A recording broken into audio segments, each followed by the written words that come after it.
What do you need to do to become a world-class real estate agent? All you have to do is just be a little bit hungry. You want to have a little bit more.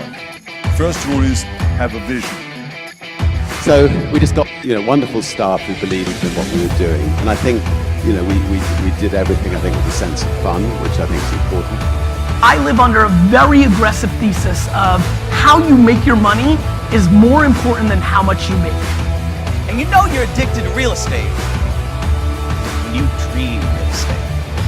You gotta love what you do. So my next question is on. There are some agents that seem like they are charging a year's salary, right, for their services. And then there are some agents that seem like they will almost sell your home for free, and everywhere in between. Now, I know that you're not the most expensive agent that has ever existed, nor are you the cheapest. But I want to pick your brain about how much my viewers should be paying their real estate agent. Because there is such a discrepancy and no one knows. You hinted on it last time in the last episode when we talked about you getting $65,000 more for that awesome family who sent you a postcard from Disneyland. Tell us your take on the cost of transacting a property. Yeah, look, buying and selling real estate, it's an expensive thing. We can't hide that fact. When you're buying, you pay your stamp duty, and when you're selling, you've got to pay the agent commission. There's many agents in Australia. Some will sell your home at a cap rate at $4,000, which I think is ridiculous. And then a top performing agent will come in and say, look, our fee is $20,000. Everyone thinks real estate agents are all the same. And that's probably the biggest issue. We're not all the same. Some of us have got 20 years experience. Some are probably brand new and just working for a large franchise group. And you would never know what their experience is. Well, the statistics are that literally 1 in 10 real estate agents makes it to the 2-year mark. So there's a 90% chance that when you call out an agent, if you don't know they've got the results, there's a 9 out of 10 chance they're one of the rookies that you're describing. Yeah, and I think that's where it's really important. And it's like performing heart surgery. Do you want the cheapest or do you want the best surgeon that's going to keep you alive? We're playing with your life. Now, with selling a home, we're playing with your biggest asset. We could be selling a $200,000 home or a $4 million home.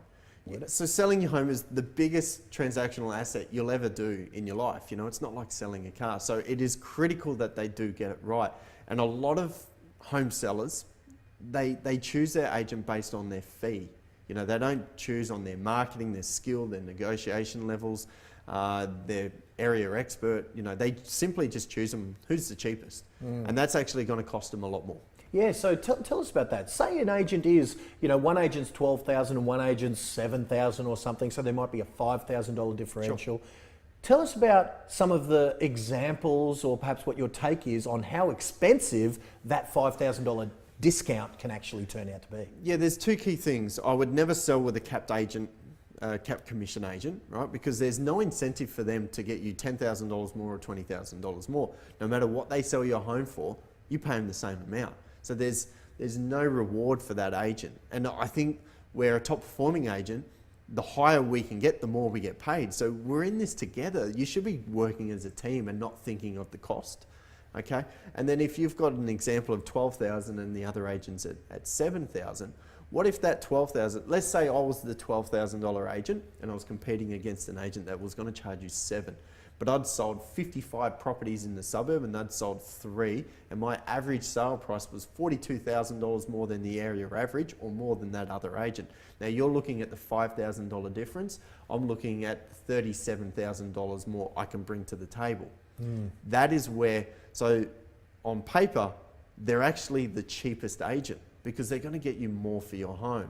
And that's a top performing agent. They're wired different. They're all about getting results and a high price because that's how they get their next client.